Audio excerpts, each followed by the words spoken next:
ההבדל בין מחיר למשתכן לבין מחיר מטרה. אני אתן לכם קצת הסברים כדי שנבין את ההגדרות האלה, בייחוד באזור כמו ראש העין, שזה אזור מתפתח מאוד.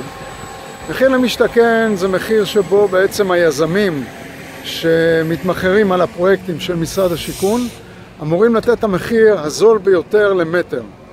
ואז למעשה היזם שהוציא את ההצעה האטרקטיבית ביותר זוכה. מחיר מטרה זה בדיוק הפוך. במחיר מטרה היזם שרכש את הפרויקט חייב להקצות 20% ממנו לטובת מחיר שהוא נמוך ממחיר השוק, ועליו בעצם מתמודדים אותם צעירים שצריכים להגיש הצעה לרכישה. בצורה מדהימה, כמו שאתם רואים מאחוריי, התנופת בנייה היא באמת בשיאה.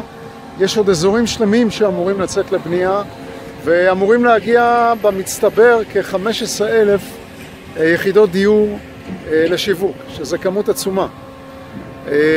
אין ספק שראש העין הופכת להיות למעשה פצצת הנדל"ן הגדולה ביותר של גוש דן ל4-5 שנים הקרובות, בטח עד שנת 2020.